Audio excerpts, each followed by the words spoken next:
안녕하세요. 반갑습니다. 단독자입니다. 자, 창조적 천재와 광기에 대한 이제 부분 계속 이어서 갈 건데요. 앞에서 말했듯이 매일 수천 가지씩 나오는 자연의 무슨 공장에서 찍어내는 제조품 같은 평범한 인간들은 모든 의미에서 본래적인 정관인 전적으로 무심한 고찰을 적어도 지속적으로 할 능력이 없다는 거예요. 전적으로 무관심한 고찰은 뭐예요? 의지에 봉사하지 않는 고찰이에요. 그러면 그는 아주 간접적인 관계에 불과할지라도 사물이 그 의지에 어떤 관계가 있는 한에서만 자기 의지와 의욕과 사물이 관계가 있어야만 주의를 기울일 수 있다는 거예요. 언제나 관계들의 인식을 필요로 하는 이 점에서 사물에 대한 추상적인 개념이 있으면 충분하고 그 자체로 보다 쓸모 있으므로 평범한 사람은 오랫동안 단순한 직관에 머무르지 않는다라는 거예요. 그래서 오랫동안 하나의 대상에 시선을 고정시키지 않고 계속 변동하고 왔다 갔다 거리고 변덕스럽다는 거죠. 게으른 자가 의자를 찾듯이 MZ 애들이 릴스 영상 다른 영상을 찾듯이 그에게 나타나는 모든 것에서 재빨리 그 개념을 찾다가 그것을 얻으면 그 사물에 더 이상 흥미를 갖지 않는다는 거예요. 딱 지금 뭐예요? 유튜브 쇼츠에 열광하는 젊은이들 아니겠습니까? 그죠? 그러므로 그는 예술작품, 아름다운 경관, 모든 인생살이에서 원래 어떤 경우나 뜻깊은 삶의 모습이 모든 것을 성급히 처리해버리고 만다.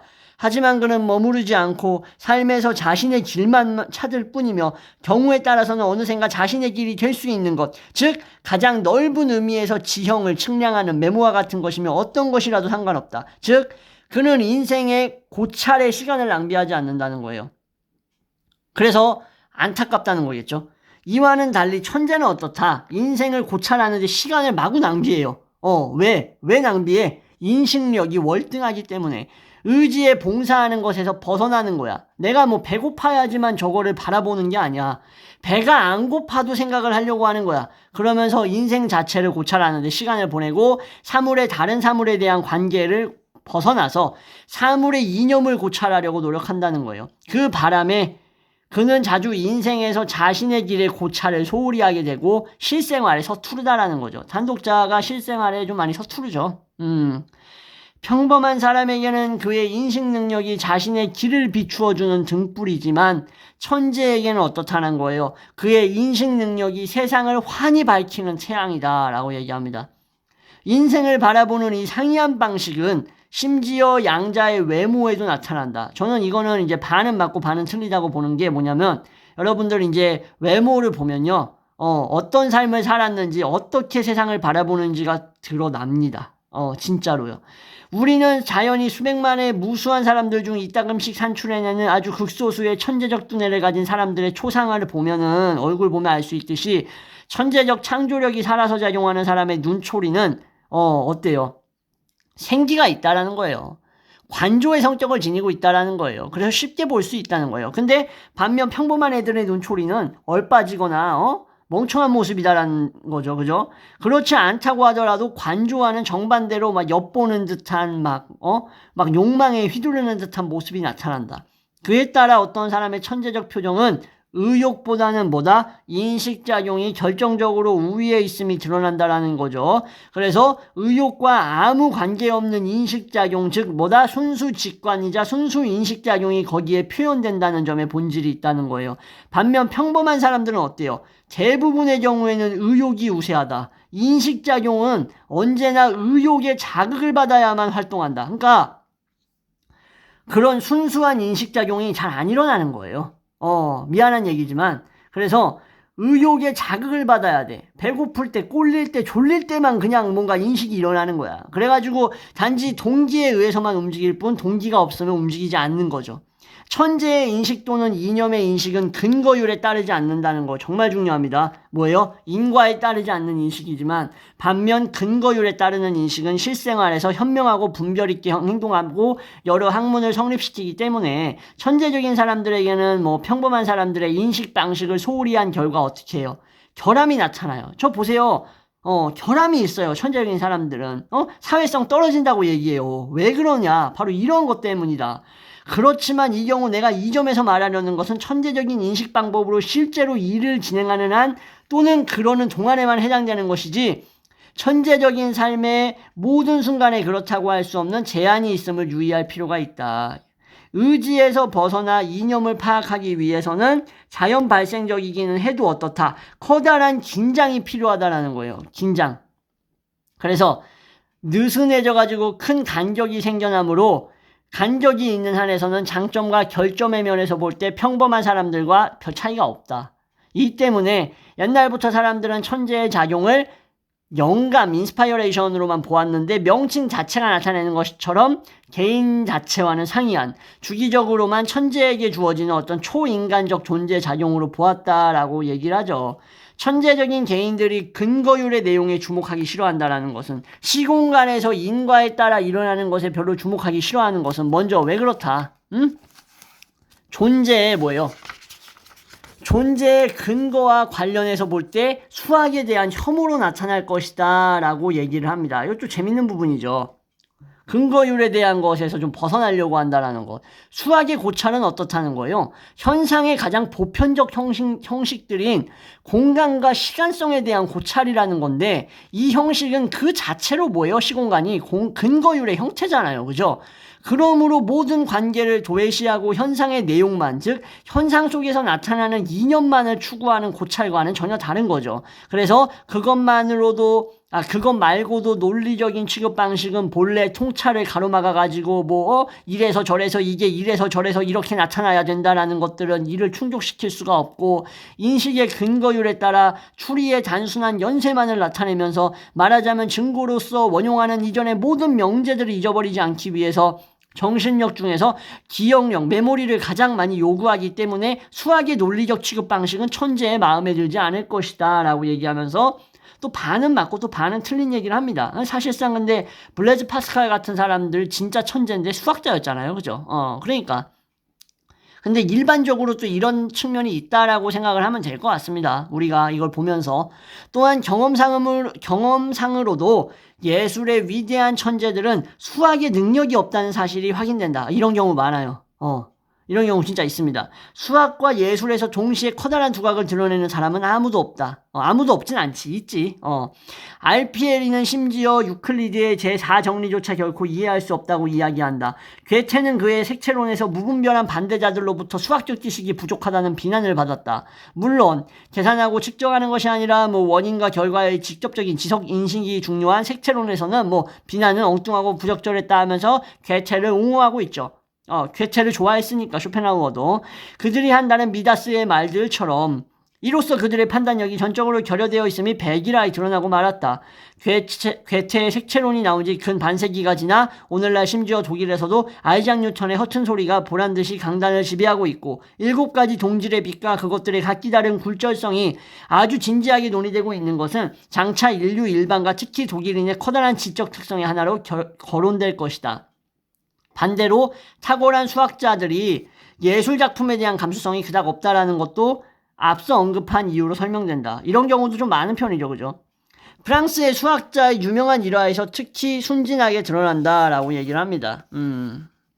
이 알피엘이라는 사람은 이제 비극 작가였다고 하네요. 그래서 리소르지멘토 운동의 이제 선구자였고 얘기합니다. 작품 한번 나중에 또 제가 읽어볼 기회가 되면 읽어보려고 합니다. 이런 식으로 새로운 천재들과 유명한 사람들, 위인들을 알게 되는 거죠, 사실상. 그래서 제가 인문학이라는 것이 가장 중요하고 핵심적인 세계의 본질을 이해하는 학문이라고 제가 말하는 이유가 이런 거겠죠. 어쨌든 순진하게 프랑스 수학자의 일화를 또 소개하려고 하는 것 같아요, 지금 보니까. 그는 라신의 이피게니에를 읽고 어깨를 으쓱하면서 그 증거는 무엇인가 라고 물었다고 한다. 이피게니아를 읽으면서 증거는 무엇인가 라고 말하는 것은 좀 웃긴 거죠. 그러니까 예를 들어서 한용운의 님의 침묵을 읽으면서 한용운 시인이 님이라는 존재를 3가지 측면으로 볼 수 있다라고 얘기하는데 해석자들이 그 근거는 무엇이냐라고 얘기하는 것처럼 초치는 아주 개소리랑 똑같은 거 아니겠습니까? 그죠? 예.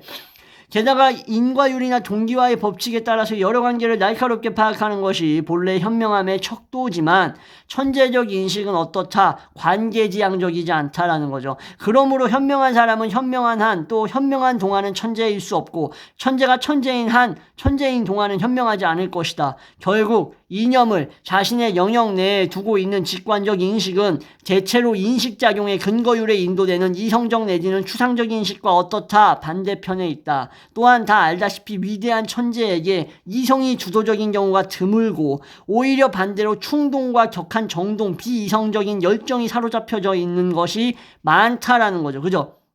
미켈란젤로 어땠습니까? 아주 격한 정동의 사나이였어요. 여러분들 아시다시피. 예. 그런데 그 이유는 이성이 약해서가 아니에요. 이성이 약해서가 그런 게 아니지. 이성이 약했으면 뭐 동물이었겠죠. 아니라 일부는 천재적 개인의 전체의 의지 현상과 모든 의지 행위의 격렬성에 의해서 발현되는 전체 의지 현상의 이례적인 에너지 때문이고, 이러한 에너지와 자극과 격렬성이 감성과 지성을 통한 직관적 인식이 추상적 인식보다 우세하게 만들기 때문이다라는 거죠. 그래서 단호히 직관적인 것을 지향하기 때문이다라는 거예요. 제가 다시 한번 말씀드리지만 직관적인 것이 뭐 욕구에 따라가지고 직접적으로 무슨 뭐 그냥 충동에 휩쓸리는 거 막 그냥 배고프다 밥 먹는다 이런 걸 얘기하는 게 아니라고 제가 말씀드렸죠. 분명하게 오해하면 안 되는 거죠. 그래서 의지 행위의 격렬성과 비이성적 열정이 똥 마렵다, 똥 쌀래 이런 게 아니라는 거예요. 절대로. 오해하면 안 돼요. 이 부분은 정말로. 감성과 지성이 받는 직관적인 것에 극히 강렬한 인상이 단조로운 개념을 압도해버린다. 그래서 행동은 더 이상 개념이 아닌 뭐에 의해서 움직여져요. 정의에 의해서가 아닌 직관적인 것의 인상에 좌우돼서 바로 그 때문에 행동이 비이성적으로 나타난다라는 거예요. 직관적이기 때문에. 그래서 현재의 인상이 그들에게 너무 강해져가지고 그 인상을 통해서 어떤 자극을 받는 거예요. 그 인상이 제공하고자 하는 1차원적인 자극을 받는 게 아니라 새로운 어떤 영감을 받으면서 막 예측할 수 없는 열정으로 몰고 간다는 거죠. 일종의. 그래서 또한 일반적으로 천재들의 인식은 의지에 봉사하는 데서 벗어난다라는 거. 이거 이전 영상에서도 얘기했지만 되게 중요한 부분입니다. 의지에서 봉사하는 데서 벗어나서 인식이 뭐하고 있어요? 대화할 때도 상대편을 생각하기보다는 화제가 되어가지고 눈앞에 막 떠오르는 대화 중심 화제에 너무 집중한 나머지 그들은 자신의 관심 때문에 너무 객관적으로 판단하거나 이야기하게 될 거고, 진짜 완전 극한의 T로 얘기하게 될 거고, 말하지 않고 잠자코 있는 것이 상책일 때도 막 잠자코 있지 않고 막 뭔가를 설명할 것이다. 그로 인해서 그들은 독백을 많이 한다라는 거. 와, 단독자 독백 입에 달고 삽니다. 독백 주연 배우예요. 프로타고니스트. 거의 독백 하면은. 저 일할 때 거의 독백 하루에 막 400마디씩 합니다. 혼자 중얼중얼거리면서. 미친놈처럼 독백해요, 진짜. 실제로 광기에 가까운 여러 약점을 드러낼 수 있다. 천재성과 광기는 서로 접해 있어가지고 경계를 넘나드는 한 면을 가지고 있다는 것이 종종 지적되었고, 심지어 시적 감격이 일종의 광기로 불리기도 했다. 그러니까 되게 종이 한 장 차이 같은 얘기죠. 호라티우스는 이를 사랑스러운 광기라고 부르고, 빌란트는 오베론에서 처음에 그렇게 말하고 있다. 루시우스 안나이우스 세네카가 인용한 것에 따르면 아리스토텔레스조차 광기가 섞이지 않은 천재는 없었다라고 말했다. 플라톤은 앞서 인용한 껌껌한 동굴 이야기 국가에서 이렇게 얘기하고 있다. 동굴 밖에서 지내가지고 햇빛과 실제로 존재하는 사물들을 본 사람들, 어떤 사람들이에요? 의지가 인식에 좌우되지 않는 존재들이겠죠. 그런 존재들, 인식이 의지에 봉사하지 않는 그러한 사람은 눈에 어둠이 길들여져 있지가 않아가지고 동굴에 들어와서는 더 이상 뭐도 볼 수가 없기 때문에 그 안에 그림자들을 식별하지 못한다. 그렇기 때문에 그는 실수하면서 동굴 밖으로 나가지 않고 이 그림자만 보고 있다는 다른 사람들부터 조롱을 받는다는 거예요. 동굴 안에 있는 놈들로부터. 그죠? 천재가 동굴 바깥에 있는 놈이고 동굴 안에 있는 놈들이 세간의 그 마린들이겠죠. 일종의. 또한 플라톤은 파이돈에서 일종의 광기 없이는 진정한 시인이 될 수 없다라고 얘기하면서 무상한 사물 속에서, 의미 없고 무상한 사물들 속에서 영원한 이념을 인식하는 자는 모두 광기를 띠고 나타난다라고 말한다. 마르쿠스 툴리우스 티케로도 이 글을 인용하고 있다. 왜냐하면 데모크리토스는 어떤 위대한 시인도 광기 없이는 존재할 수 없다고 주장하기 때문이다. 플라톤도 그와 같은 말을 한다. 그리고 마지막으로 알렉산더 포프는 이렇게 얘기한다. 위대한 정신은 광기에 아주 가깝고 양자를 나뉘는 칸막이만 있을 뿐이다. 이 점에서 괴테, 토르콰토, 타소가 특히 시사해주는 바가 많다. 이 시국에서 그는 천재의 그 자체에 뭐예요? 본질적인 순조라 할 수 있는 고뇌뿐만 아니라 고뇌가 광기로 옮아가는 것, 점차 광기로 옮아가는 과정도 눈앞에 보여준다. 그런 의미에서 베르테르도 천재가 아니었을까? 샤를 로테하고 이 알베르트와의 그런 관계성에서 놓고만 보는 게 아니라, 그죠? 젊은 베르터의 슬픔에서. 결국 천재성과 광기가 직접 맞닿아 있다라는 사실은 아주 천재적인 사람들, 루소, 장자크 루소, 조지 고든 바이런, 아까 말했던 알피에리 같은 인물들의 전기나 다른 천재의 생애에서도 드러나는 일화로 확인된다. 한편 나는 정신병원을 종종 찾아가 봤는데 환자들 중 몇몇은 명백히 위대한 소질을 지니고 있다는 것을 발견했음을 언급하지 않을 수 없다. 그래서 영국의 윌리엄 블레이크 같은 경우에도 약간 좀 천재성이 드러나죠. 그죠? 그런데 그들의 천재성은 이 경우 완전히 우세하게 나타나는 광기를 통해 두드러지게 나타났다. 또 우리 이런 또 광기 얘기하면 프리드리히 훸덜린 또 얘기 안 할 수가 없죠. 그런데 이것을 우연으로 돌려버릴 수가 없다. 왜 그러냐? 미친 사람들의 수는 비교적 아주 적지만 다른 한편 천재적 개인은 생각할 수 있는 이상으로 드물고 자연의 가장 심한 예외 현상으로서만 나타나기 때문이다. 온 시대를 막론하고 인류를 위해 영속한 가치를 간직한 사람들의 이제 봤을 때 고금을 통틀어 개화된 유럽 전체가 생산해낸 이 위대한 천재들, 낭만주의 천재들을 얘기를 할 수 있겠죠. 거듭 말해서 이 개별적인 사람들을 열거해가지고 30년마다 숫자 갱신하면서 계속해서 유럽에 살고 있는 2억 5천만의 인구와 수를 비교해봄으로써 천재가 몇 명씩 나타나는지 예외적 현상을 볼 수 있다라고 얘기합니다. 정말이지 나는 출중하다라고는 할 수는 없지만 그래도 확연히 정신적으로 우월한 동시에 가벼운 광기의 징조를 드러내는 몇몇 사람을 알고 있음을 언급하지 않을 수 없다. 그에 따라 보통 정도 이상으로 지력이 높아지는 것은 하나의 병적 상태로 벌써 미치기 쉬운 성향이라고 생각될지도 모른다. 저도 근데 여러분들 그냥 모르겠어요. 저 그냥 미친 새끼라고 생각을 합니다. 솔직히 사회에 맞지 않는. 그런데 이 논의는 물론 천재성 오로지 진정한 예술작품을 창조할 수 있는 정신적 특성의 원래적인 본질을 설명하는 데 도움이 되기 때문에 천재성과 광기 사이에 나타나는 유사성의 순전히 지성적인 근거에 대한 내 견해를 제대로 간략히 밝혀보려고 한다. 그런데 그러기 위해서 광기 자체를 간단하게 말해둘 필요가 있다는 거예요. 내가 알기로 광기의 본질에 대한 명료하고 완벽한 통찰, 미친 사람을 건강한 사람과 구별해주는 올바르고 분명한 개념은 아직 발견되지 않았다. 실제로 정신의학적으로 봐도 구별하기는 어렵다라고 얘기해요. 또 사람에게 지성이나 지성이 없다고 말할 수도 있다라는 거예요. 광인에게 이성이나 지성이 없다고 말할 수도 있다. 근데 그렇게 말할 수도 없다라는 거예요. 그렇게 말할 수도 있는데 말할 수도 없다는 거예요. 구분 자체가 어려우니까. 근데 미친 사람도 말을 하고 말을 알아듣고 종종 올바른 판단을 하기도 하고 대체로 눈앞의 일을 매우 올바르게 바라보고 원인과 결과의 연관을 분간하기 때문이다.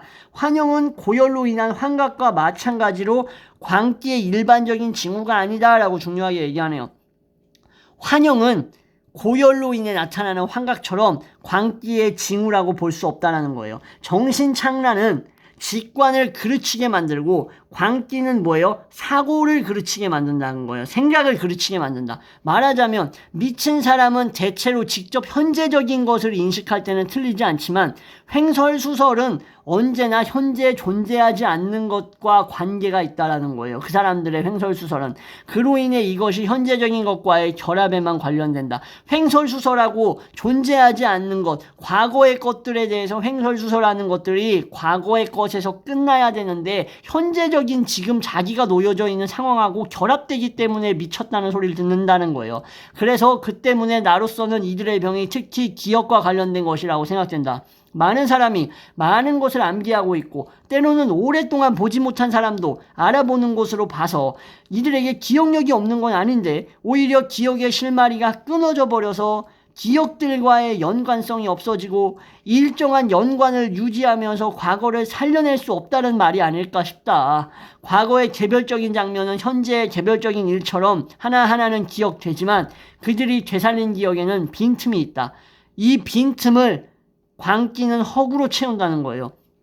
허구가 언제나 같은 것이면 고정관념이 되고 그 뒤에는 고정망상과 우울증이 된다. 예를 들어서 부모가 병으로 돌아가셨던 사람들이 있으면 그 광기에 사로잡혀가지고 정신이 나가버리면 어떻게 된다는 거예요? 부모가 병으로 죽었다라는 과거의 단편을 제거하고 그 빈틈에 뭘 집어넣는 거예요? 살인이라던가 방화라던가 추락이라던가 이런 것들을 집어넣는 게 되는 거겠죠. 그래서 허구가 그때마다 다른 것이고 순간적인 착상으로 작용하면 바보스러움이나 우둔으로 불린다. 이 때문에 미친 사람을 정신병원에 입원시킬 때 그에게서 이전의 이력을 알아내기가 매우 곤란하다. 그의 기억에는 진실과 허위가 뒤섞이고 빈틈에 새로운 기억이 조작돼서 들어가 있다. 직접적인 현재가 옳게 인식될지라도 망상에 의한 과거와 허구적인 관계를 현실이 맺음으로써 날조되게 된다. 그러므로 미친 사람은 자기 자신과 다른 사람을 단지 자신의 허구적인 과거에만 존재하는 사람과 동일시하고 일부 아는 사람을 결코 다시 알아보지 못하며 현재의 개별적 사물에 대해서는 옳게 보고 느끼면서도 현재 존재하는 사물의 관계는 부셔버린다는 거예요. 그러면서 광기가 중증에 달하면 기억상실이 일어나가지고 미친 사람은 현재 존재하지 않는 것이나 과거의 것들을 고려할 능력이 없어져 버리게 되고 머릿속에서 과거를 채우고 있는 여러 허구가 결합돼가지고 완전히 그때그때 기분에 따라서 충동에 의해서만 기억이 규정된다. 그렇게 되면 미친 사람 앞에서 끝없이 우세함을 드러내지 않으면 그에게서 학대당하거나 살해당하지 않는다고 한순간도 보장할 수 없는 그런 비극적 상황이 나타나게 된다. 미친 사람들의 인식은 현재에 국한되어 있다는 점에서 동물과 같다. 그런데 양자를 구별시켜주는 것은 본래 동물은 어떻다? 과거 자체에 대한 표상을 갖지 않는다라는 거예요. 이거 중요한 부분인데 이 과거가 습관을 매개로 해서 동물에게 영향을 미치기는 한다. 예를 들어서 개가 몇 년 지나도 군대 갔다 와서 전역해가지고 돌아온 자기 주인을 알아본다. 우리 옛날에 장미가 그랬어요. 초롱이도 저를 알아봤고. 즉 주인을 보고 전에 길들여진 인상이 되살아나는 것이다. 근데 과거 그 자체가 무엇이었냐라는 표상을 갖지 않는다는 거죠. 그래서 그동안에 흘러간 시간에 대해서는 아무런 기억도 되살리지 못한다는 거예요. 즉 주인이 그동안 존재하지 않았기 때문에 주인은 살아있는지 살아있지 않은지를 알 수 없지만 그렇다고 하더라도 주인은 반드시 살아있을 것이며 주인이 지금 살아있다면 언제쯤이면 돌아올 것인데 뭔가 느낌상 주인이 있을 것 같다라는 이런 과거 그런 표상을 갖지 않는다는 거예요. 그냥 주인이 나타난 시점에 자극을 통해서 인식을 통해서 주인이다 하고 알고 주인이 사라지면 그 중간 과정은 없이 그냥 사라졌다는 거고, 무슨 말인지 이해하시겠죠? 왜 사라졌는가에 대한 그러한 어떤 인식은 없다라는 거예요. 그래서 이와는 달리 미친 사람은 어때요? 동물과 다르게.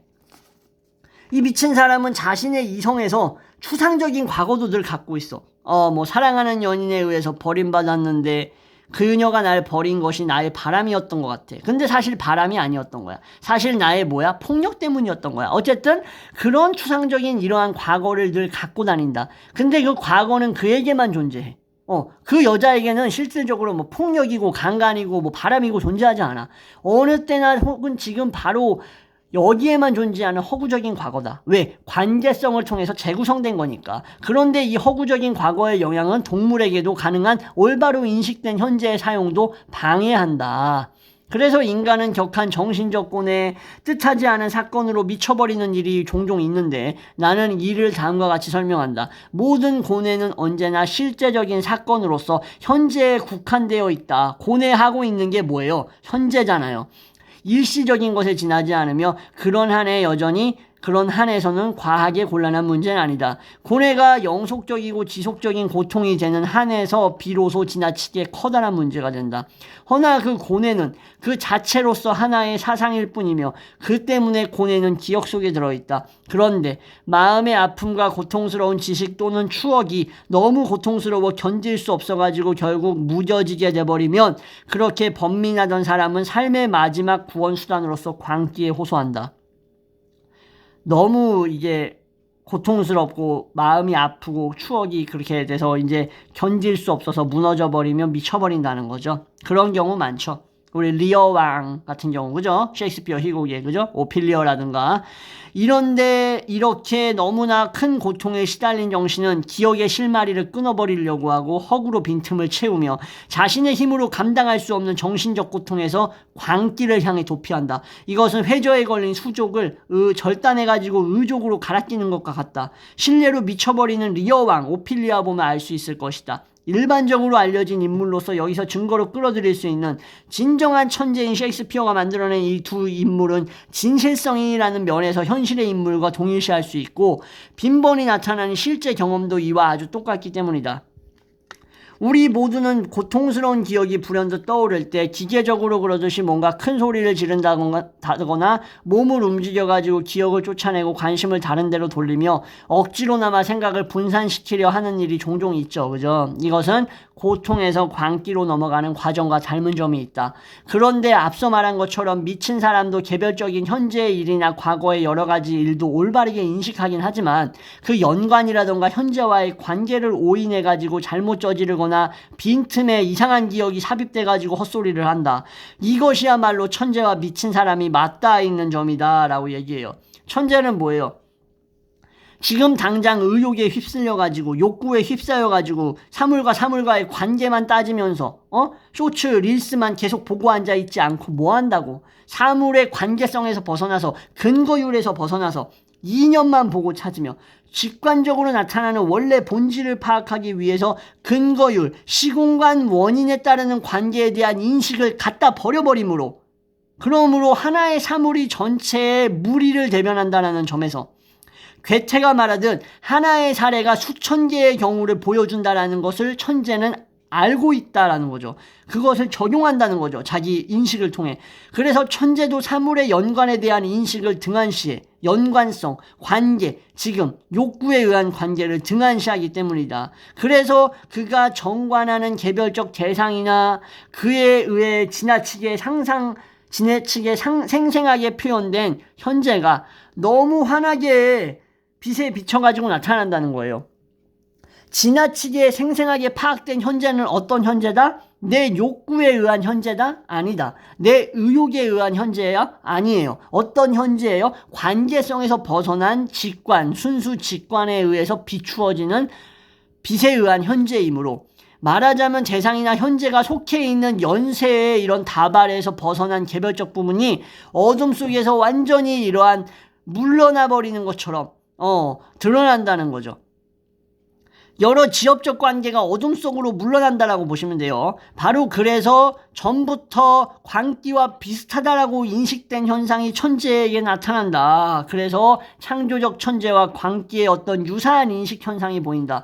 현존하는 개개인의 사물 속에서는 다만 불완전하게 여러 가지로 변경돼서 미약하게 존재하는 것도 천재의 고찰 방식에 의해서는 어떻게 가공되는 거예요? 이념이나 완전한 것으로 높여지는 거예요. 그러니까 단독자의 고찰 방식에 의해서는 이념이 돼버리는 것들이 그냥 일반적인 동세대 애들에 의해서는 뭐가 되는 거예요? 그냥 배 채우는 수단, 분출 수단, 욕망의 수단, 그죠? 그 충족 수단으로 끝나버린다는 거예요. 그냥. 그렇기 때문에 천재는 어디서나 극단을 본다라는 거예요. 되게 중요한 부분이죠. 그 사실 때문에 행동이 극단으로 치닫는다. 극단을 본다고, 극단을. 그래서 천재는 제대로 절제할 줄 모르고 냉정함이 부족하다. 그래서 앞서 말한 충동적 결과를 초래하는 것이다. 근데 말인들이라던가 일반적인 평범한 사람들의 충동과는 전혀 다른 충동인 거죠. 왜 전혀 다르다? 다시 한번 말씀드리지만 근거율에서 벗어난 충동이다. 그는 이념은 완전히 인식해요. 근데 개체는 인식하지 못한다. 따라서 사람들의 지적처럼 인간미가 없어요. 천재는. 사람이 어떻게 그럴 수 있어요? 왜?